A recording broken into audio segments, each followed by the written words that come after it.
Salut mes petits cookers et mes petites cookeuses. Alors dans de l'huile, je fais revenir 2 gros oignons. On va faire pour 10 cuisses de lapin au pruneau. Donc mon lapin au pruneau. Donc 2 gros oignons émincés, 3 belles carottes coupées en 2 dans la longueur et émincées dans la largeur. Et on fait revenir ça 5 petites minutes.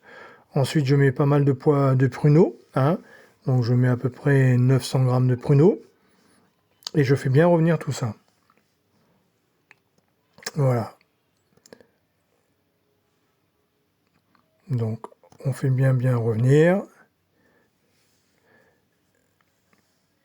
Et j'y mets mes épices. Donc, j'ai un mélange d'épices tandoori, j'ai un mélange d'épices mexicain et j'ai un mélange épices Tex-Mex. Voilà, vous mettez les mélanges d'épices que vous avez envie, mais vous en mettez pas mal.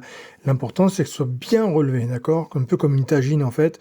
Voilà, sel, poivre. Voilà, on salon poivre, pas trop.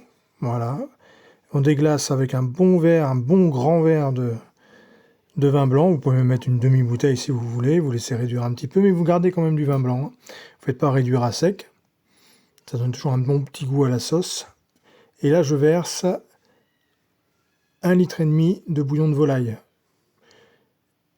Et on va juste faire bouillir un petit peu. Pendant ce temps-là, je prends 3 belles courgettes. Je n'ai pas mis les 4.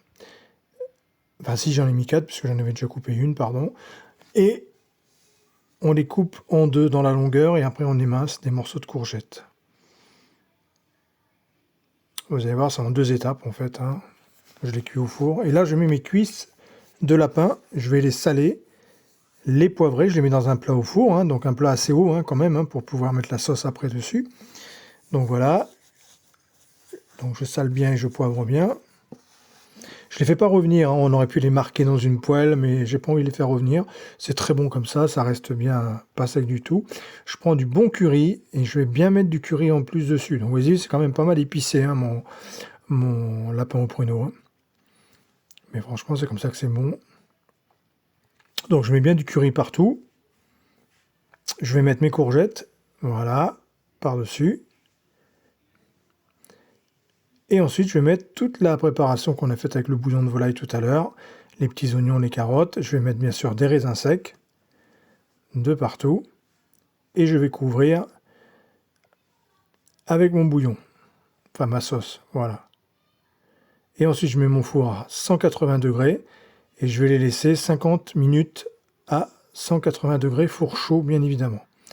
Voilà, donc là, voilà. Et après, il n'y aura plus qu'à déguster tout ça.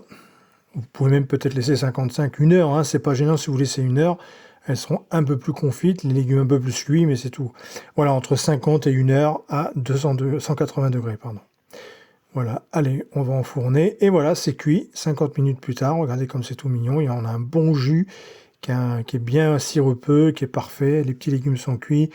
Le lapin aussi, il n'est pas sec du tout, c'est l'avantage. Et il n'y a plus qu'à dresser tout ça avec un mélange de quinoa. Voilà, j'ai mis un mélange de quinoa et la petite cuisse dessus avec les petits légumes et le jus. Voilà, mes petits cookers, n'oubliez pas de partager un maximum, de parler du TikTok de partout. Merci beaucoup, en ce moment on se développe bien. Et écoutez, à bientôt pour d'autres recettes. Merci à vous. Ciao les petits cookers et cookeuses. Merci aussi pour vos gentils commentaires. À bientôt.